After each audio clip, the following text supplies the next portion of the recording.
Sada pozivam gradonačelnicu Niša, gospođu Draganu Sotirovski, da se obrati prisutnima. Izvolite.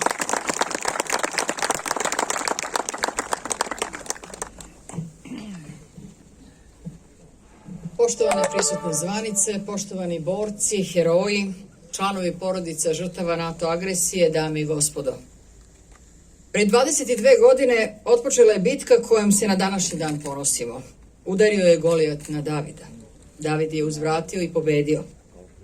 Srbija je pobedila, a naši heroji upisali su se u istoriju za sva vremena. Pre nešto više od 2 decenije najmoćnije sile sveta odlučile su da napadnu našu zemlju. Nismo imali druge, no da se branimo. Kao i mnogo puta u istoriji, Srbija, njen narod i heroji potekli su iz tog naroda, pokazali su šta znači sloboda, koliko ona vredi i koliko je volimo. Karaula Košare je jedno od mesta gde smo branili svoju slobodu.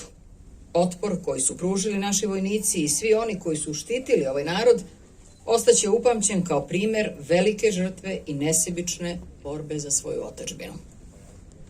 Sama uteha, koliko god bila velika, nije dovoljna da nadoknadi bol i gubitak dragih ljudi. Iz tog bola rađa se nada, a iz nade snaga da hrabro i samouvereno gledamo ka budućnosti. Otkrivanjem ove spomen ploče i ovim bulevarom čuvamo naše heroje od zaborava.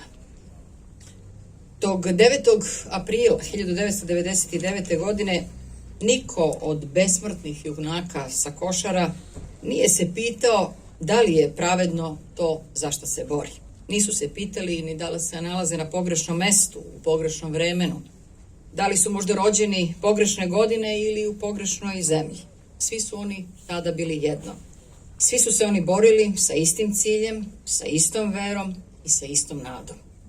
Svi su oni bili borci za slobodu, borci za budućnost naše zemlje.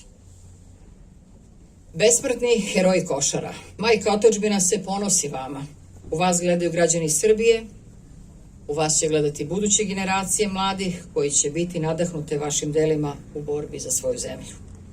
Slava junacima sa Košara, slava junacima rata 99. godine. Živela Srbija!